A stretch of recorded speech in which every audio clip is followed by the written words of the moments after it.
The David's Farewell, it imparts a solemn promise of a new hope. Kaya tunghayan natin kung paano kulayan ng malaginto at rosas na canvas ang kalangitan dito sa Tondaligan.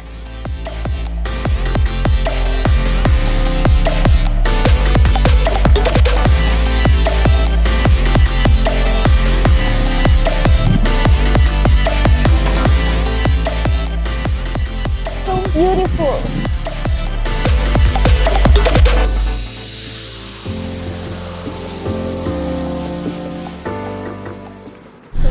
Tayo sa Japanese garden.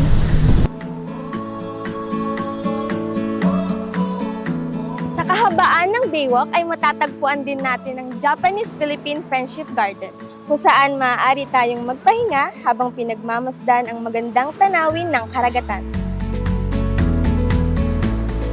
Ito ay itinatag sa pagkakawang gawa ng mga Hapon noong Agosto taong 1975 bilang paggunita sa mga sundalong nagbuwis ng kanilang buhay noong World War II.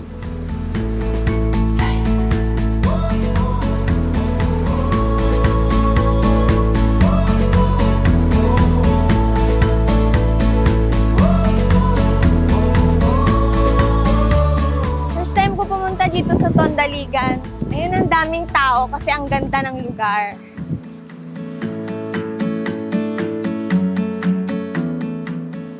Katulad ng Lingayen, dito sa Dagupan, mayroon din silang ipinagmamalaking baywalk.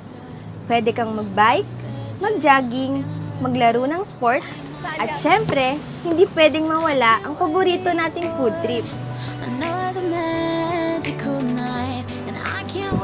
Hey guys, so balita ko meron din daw silang food park dito sa Tondaligan. Tara, puntahan natin.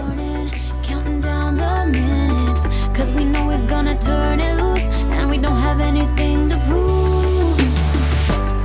I feel it coming. May mga samot-saring merienda pwedeng pagpilian sa abot kayang presyo. Tara, libutin natin. Mapapa-food trip ka talaga dito dahil sobrang dami mong choices gaya ng pares, mga inihaw, at hindi magpapahuli ang mga refreshing na palamig. Sobrang solve ka dito dahil mura lang din ang mga bilihin.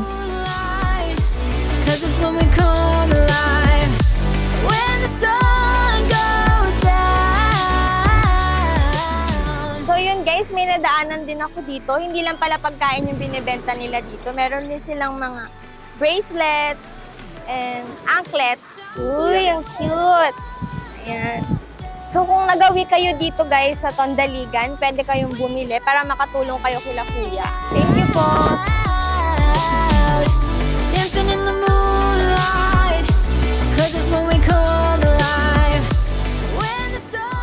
Di makakaila na kaya dinarayo at tinatambayan ito dahil bukod sa maganda nilang dagat, kaabang-abang din ang view ng sunset na talaga namang inaabangan ng mga bumibisita dito.